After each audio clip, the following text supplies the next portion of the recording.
Welcome to 137 p.m.'s live from the Bar Cart. Welcome to 137 p.m. live from the Bar Cart podcast.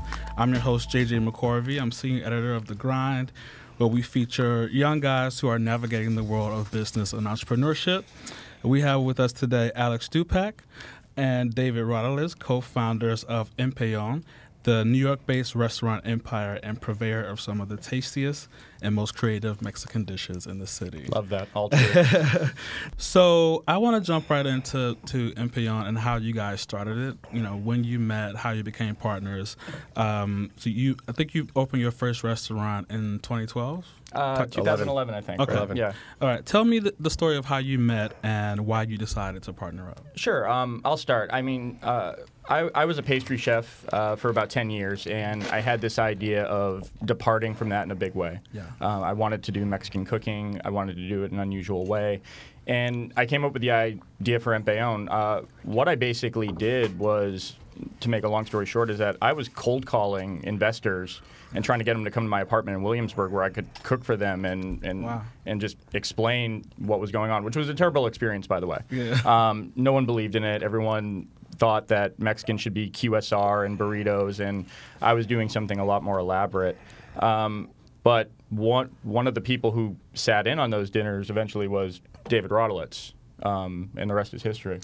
Yeah, so I got a little lucky on this one. I was ending a nightlife career towards my late 20s, and I had a mutual friend of chefs that had met Chef and enjoyed a lot of his food and actually brought me into the table when Alex had already conceptualized Empellon in his head, but nothing was activated at that point. So do you just call him Chef? I call him Chef. Everybody, you call him your... Chef, you get stabbed in the eye. Okay. It's pretty simple. So okay. I honestly, it was a bit of luck and timing for me, and I met Chef and started activating and partnering up and helping make the vision come to life. And we opened our first restaurant in 2011. And that was Taqueria? That was, yep. Awesome.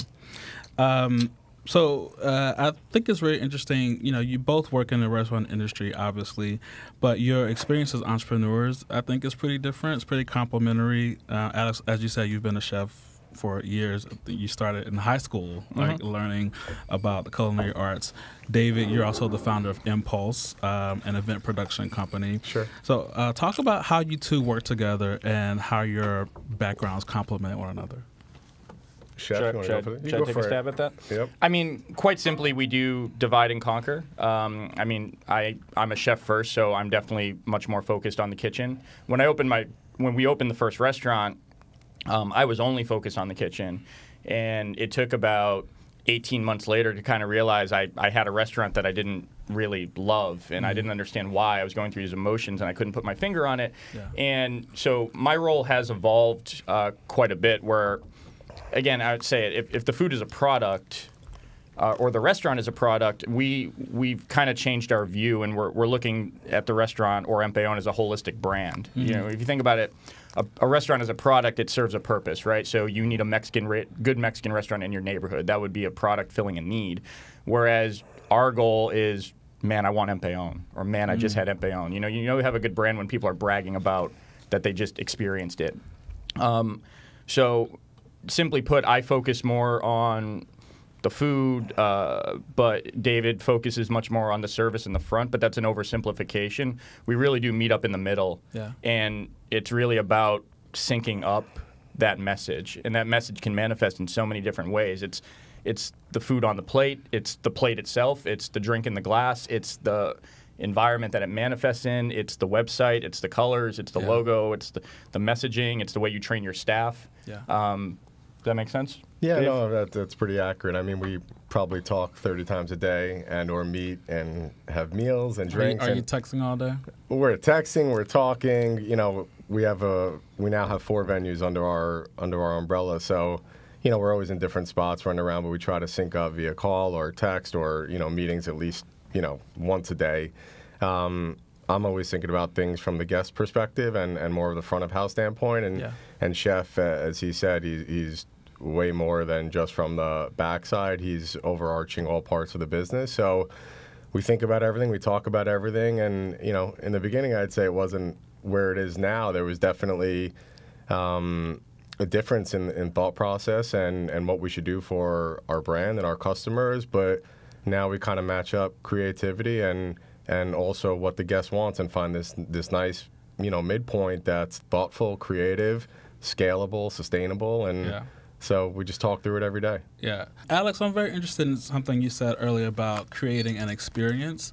And I find that, I've covered business for a few years now, and I find that the most successful companies they create they don't just create a product, like you said. The whole experience is, the brand, right? So you think about Amazon, for example. Amazon, there's Amazon Prime, and what do you get in Amazon Prime? There's Amazon Prime Video, there's 2-day shipping, there is the Kindle library, So tell me about how you have created an experience with the Empellon Empire and how and what function each of the restaurants kind of serve. Because I've read you mentioned something like there's 4 tiers of service in the Empire, and I thought that was really interesting. Talk about that. Yeah, so starting with the brand part, we'll break it down into our world, which is restaurants. So the very core of what a restaurant has to do is serve food and drink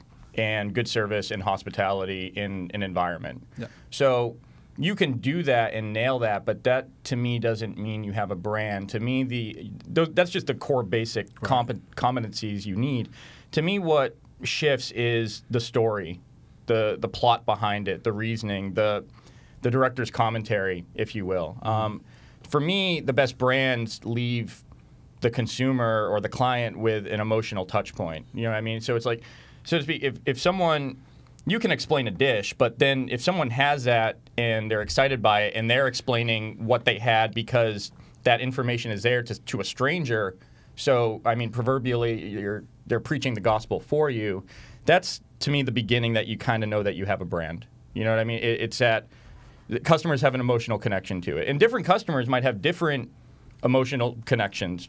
Some people, it might be subconscious. It might be because the music is so special, or some people it's because they know about my background, or maybe it's because they read a blog post that I wrote and read the backstory and they were excited to have that dish. They could almost taste it before they had it. So that's the difference.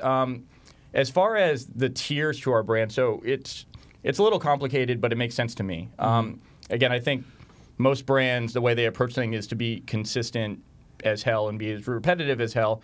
And we're certainly striving for consistency, but one of the meta goals of our brand is to change the perception of an entire genre of dining. And what's built into that is a problem, because when it comes to Mexican cooking, people tend to relegate it to the economic ghetto. Right. People think Mexican food should be cheap. And that's not the only cuisine that suffers that in America. Totally. Indian. Soul food. Yeah, exactly. So to prove a point, Empellon, it's important that Empellon runs the gamut of price point. So we need, and I don't like saying low end and high end because that's pejorative to me. You know what I mean? Cheap food should be awesome and expensive food should be awesome. It should all be awesome. Yeah. So we don't like to say low end and high end, but we have extremely inexpensive concept on one end. And on the other end of the spectrum, we have what I would call expensive. And the point of that, so you get it, we're kind of running the gamut in terms of price point, but that's to prove that this cuisine can go in any direction, just like any other cuisine can. There's cheap and expensive Italian food in New York City, and there's cheap and expensive sushi in New York City. So our genre has to prove that we can break that glass ceiling. So we have a dive bar in the corner of St. Mark's and A, and the most expensive thing on the menu is $15, and we have a flagship in the heart of commerce at 510 Madison Avenue, and there again we have no problem putting a $42 main course on the menu, and that's, someone might say, well, that's expensive for Mexican, but see, the fact of the matter is we're actually inexpensive by Midtown standards, right? So it's we do that, and it is a fight, it is a struggle, because you will get a certain set of backlash from a certain percentage of your customers. But again, that just means the brand isn't right for them. I think, to your point, a lot of people just kind of start restaurants, you know, and Sure. you know, it's New York City. Exactly. Yeah. People think it's fun. It's like, again, it's food. And we're like, in New York City. You know, there's a glut of restaurants. You know, like and you see the for sale sign often, like within months. There's a lot of people getting into our industry that don't have any point or experience actually doing it. There really aren't a lot of barriers to entry. You just need a little bit of cash. Yeah. So it's not like most other industries, and you just find a lot of people operating and trying to do what we do. And you see that high failure rate because they really don't have the experience or the abilities or the resources. I think people think restaurants are romantic because it's a romantic idea because they love food. You know what I mean? It's like you would never go to a lawyer and be like, hey, why don't you just come over to my house and look at these documents for me, just for fun? Or, hey, you're a mechanic. Why don't you just come over and take a look at my car? But people do that to chefs all the time. They're like, oh, you want to just come over to my house and cook? You know what I mean? It's like, well, you know what I mean? Like, there's because food is something you experience all the time because you need it. You need to eat to live. In that way, I think people it's more common. So people don't place the value on it, and then sometimes people think they can just jump into the restaurant business. The restaurant business is a human business. It has a lot of moving parts, and the human element is the most complicated part of it. So if you're not really ready to yoke that and deal with that, you're not going to last long. I want to bring us up to now. You have some exciting things happening. So last month you acquired Salvation Taco, right? And Alex, you recently said in an interview that you're, right now you're behind the scenes, kind of observing and planning your next move before kind of making Salvation Taco look more like Empellon al pastor. So what exactly are you guys observing about the situation there? Well, I mean, first of all, for the record, we're not going to speak negatively about Salvation Taco. I mean, April Bloomfield is a chef that I admire and that I'm definitely friendly with. At the end of the day, for whatever reason, it didn't work out between them and the hotel owner. We looked at the situation, and I mean, at the end of the day, the place was functioning like a bar. It's certainly people are enjoying it like a restaurant, but you can just look at information. If you're selling more alcohol than food, you're a bar by definition. And we really looked at it as an opportunity because we have a bar on the corner of St. Mark's and A, and we were like, well, we've been playing the bar game, and it's an opportunity for us to look at it and go, well, can we do it better? So we immediately wanted to make it Empellon al pastor. And that gets particularly exciting as an entrepreneur because now once we have two of the same name, I look at it as, well, now you have a new vertical. You have a new vertical, and it really forces you to go through the DNA of everything and go like, well, maybe we could scale 10 of these. But that makes you face the question of like, do you really love it? You really love something so much, and you're so arrogant that you think the world needs 10 of these? I mean, that's kind of a bold statement when you launch a vertical like that. But I mean, in terms of observation, I mean, really quite simply, it's like we arrived and there's a lovely team of people there. So our top concern is preserving them. You know what I mean? But there's a sensitivity to it too, because at the end of the day, people generally don't like change from my experience. So people have been doing things a certain way. It's not a right way or wrong way. It's just different than our brand standards. So, I mean, and this is very new for us, but this is a game of assimilation. So, I mean, over the course of the next 3 months, we will be converting everything. It's a tremendous opportunity for us. They did a lot right there. That's why the business is doing well. And now I think we're just putting our personal touch on it and turning it into an Empellon flag in the next few months. But kind of my last question for you is, I would like for each of you to tell me what your favorite Npr dish is. And you can't give me options. Like you gotta you can't do top three. At this point, I still create all the dishes for Empellon more or less. So they all have meaning to me. I can't give you a favorite. I can say this. I can say that the ones that I personally love the most are the ones that sell the least. I like the ones that are, I guess, the most chefy, the most weirdest. Because like I'm a chef. When I eat at other people's restaurants, the most unusual thing, that's the thing I'm going to order. Right. You're like, I did that. I'm a genius. I don't order chicken in restaurants. Yeah. Because it's chicken. It's chicken. You know what I mean? Like, and that's not to say that chicken can't be great. But yeah, you get so like at 510 Madison. I'll give you. I can't say the favorite dish, but at Empellon at 510 Madison, we serve guacamole, which is the #1 seller. But at that restaurant, we created a section where like, well, let's put some other things in there that you could start your meal with. So my favorite thing is this dish of lettuce leaves in that section.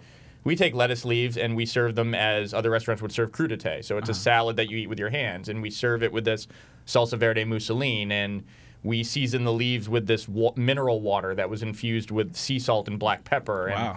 I love it. But I probably sell like 3 a day. Yeah. Whereas the guacamole, we probably sell 3,000 a day. Right. And I would awesome. probably say that what our guests normally like is normally what I like. So I'm the opposite of Alex here. We have a crab nachos dish at 510 Madison that is just off the charts. There's beautiful uni on top of it. It's unbelievable. And I'd probably say our pastrami taco that we serve at both Taqueria and 510 Madison it's so New York. It's incredible. Sounds so good. Yeah. Well, thank you guys. I know that you're busy, so I appreciate you coming to talk with us. Thanks for stopping by live from the Bar Cart with 137 p.m. And I'm going to try to get me some reservations to Empellon this week. Just holler at me. I got Gatekeepers right here. My stomach you got is me. growling right now. Ignition sequence start. All right, guys, it's time for latest launch, where we recommend 3 things that we're excited about. Brought to you by Belvedere. And last week, we actually predicted something, so we're psychics. What did we predict, JJ? We predicted Everything is Love. Which is Beyonce and Jay-Z's joint album. As the Carters, we were just joking about Beyonce releasing an album because she does it in a surprise way all the time, and she actually did it. And we told you guys, we said we would tell you preemptively, just in case. Now, Brian, I don't know. I know you have a lot of industry contacts, so I don't know if you got the heads up or you just didn't know, and that's how we slipped it in there. I don't know. But it's true. Like, literally a few days after this podcast came out, Beyonce and Jay-Z released Everything is Love. They did, on Tidal. But that's not our latest launch. Yes. We just wanted to make sure y'all knew that we predicting stuff up in here. Yeah, so let's predict some more. My latest launch this week is The Incredibles 2. It's obviously the sequel to the massively successful 2004 movie, The Incredibles. And this sequel just broke the box office record for Best Animated Film opening ever. Ever, with 180 million domestic sales. Wow. It beat out Finding Dory, which was 135 million. So it didn't only beat it out, it shattered the record, which is pretty amazing. I gotta find somebody to go with. I might go by One myself. of your 100 Tinder dates every week. Oh, Swipe right. shade so early in the afternoon. My latest launch is a partnership between the app Headspace, which offers guided meditations, and Nike, which of course everybody knows Nike. So I've always been a fan of Headspace.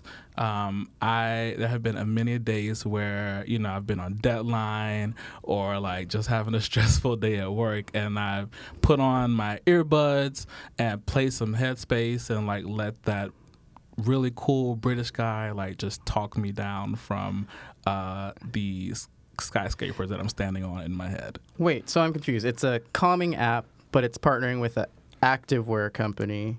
What are they trying to do? So that's a really good question, Brian. So what they're doing is they are partnering to offer guided runs for people who want to feel more calm and present during their runs. I mean, I can't really tell you this from experience because I can't run from here to the other side of this room. But yeah, so running, you can get easily distracted. You can, start focusing on how your body feels and how you're out of breath and like how you're sweating and how you just want to stop. But Headspace is partnering with Nike and their app, the Nike Run Club app, to offer these guided meditations and these guided runs so that you can feel more centered and calmed during your run, which I think is really cool because I'm all for this mainstreaming of meditation and wellness and mental health and like just being centered. So let's get into the next latest launch. It's the Belvedere Single Estate Rye Vodka called Smokery Forest, and we're actually drinking it right now. It's pretty tasty, on the rocks. It is very good. It's smooth. There is a kind of a smoky flavor to it. And that's because the flavors we're actually tasting in the Smokery Forest are salted caramel, white pepper, and those honey-kissed hints. Mm-hmm. And they're all from one area. That's why it's called Single Estate. It's in this vast woodland from Poland, and that's what we're tasting when we're sipping it straight. Yeah, and it's so good. It's like the flavors are so layered. You can taste all those notes that you just mentioned, Brian. We're drinking it right now over ice by itself, and it tastes like a regular cocktail that you order at the bar. Because we fancy. We fancy. I think the differentiator for this drink is that I'm drinking it on the rocks right now, like you just mentioned, but I normally don't do that with vodka because you normally mix it with something to kind of take that harshness out of it, and this is smoother than that, kind of like what you would taste with a different liquor. Yeah, same. I usually never, actually not even usually, I never drink vodka by itself because of that strong alcohol-y taste. And we're just sitting here drinking this on the rocks with ice, and, it tastes like we mixed it with something. JJ, there are actually 2 Single Estate Rye vodkas, and we're drinking the Smokery Forest right now. So good. Next week, I'm excited to try Lake Bartizak. And just remember, Belvedere is quality choice. And drinking responsibly is too. That's right. Cheers. This is 1:37 p.m. If you want to own the future, start this minute. Live from the Bar Cart is a Gallery Media production.